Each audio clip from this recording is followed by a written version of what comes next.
शेतकरी मित्रांनो, यावर्षी 2025 मध्ये आपण उन्हाळी तीळ पिकाची लागवड मोठ्या प्रमाणात केली आहे. फेब्रुवारी महिन्यामध्ये जवळपास 15 तारखेपर्यंत खूप सारे शेतकरी मित्र माझ्याशी कनेक्ट आहेत. त्यांनी तीळ पिकाची लागवड आपल्या शेतामध्ये केली. तर विक्रमी उत्पादन घेण्याकरता कोण्या बाबीवर लक्ष दिलं पाहिजे? तर मित्रांनो, सर्वात महत्त्वाचं आहे जे तीळ पीक आहे आपलं, एकरी त्याची झाडाची संख्या व्यवस्थित असली तरच आपल्याला विक्रमी उत्पादन मिळू शकते. मग इथं काय प्रॉब्लेम होतो?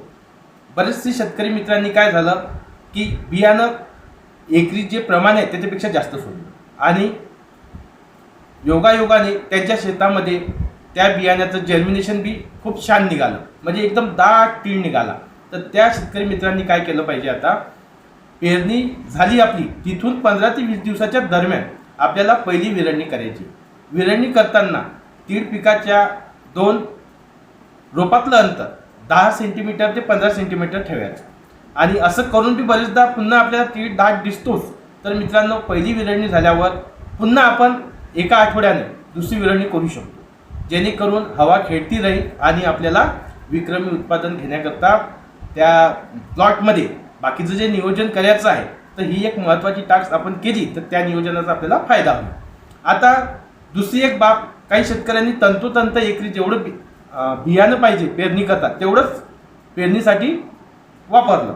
तर तिथं काय होते, जेव्हा एका आठवड्यात सुरुवातीला आपल्याला बियाण्याची उगवण दिसते झालेली, तिथं बऱ्याच ठिकाणी गॅप दिसतो. तर शेतकरी मित्र तो गॅप तसाच राहू देतात. तसं नाही करायचं मित्रांनो, तिथं नवीन बी लागवड करायची आहे, जेणेकरून आपल्याला एकरी झाडाची रोपाची जी संख्या पाहिजे आपल्याला तीळ पिकाच्या, तर ती कमीत कमी 1 लाख ते 1,10,000 या दरम्यान पाहिजे. जर असं नियोजन केलं तर 100% आपल्याला उत्पादन मिळणार आहे.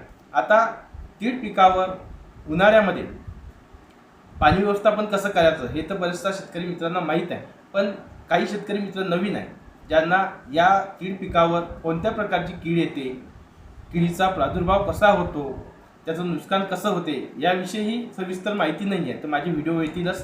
आणि आणखी महत्त्वाचं आहे, जवळपास 40 ते 50% नुकसान होऊ शकते आपल्या उत्पादनाचं, ते म्हणजे तीळ पिकावर येणारे हानिकारक रोग. तर त्याचं नियंत्रण कसं करायचं, त्यासाठी कोणते बुरशीनाशक वापरायचे, किती प्रमाणात वापरायचं आणि कोणत्या पिकाच्या स्टेजमध्ये किती दिवसांनी ते वापरायचे याबद्दल सविस्तर माहिती येणार आहे.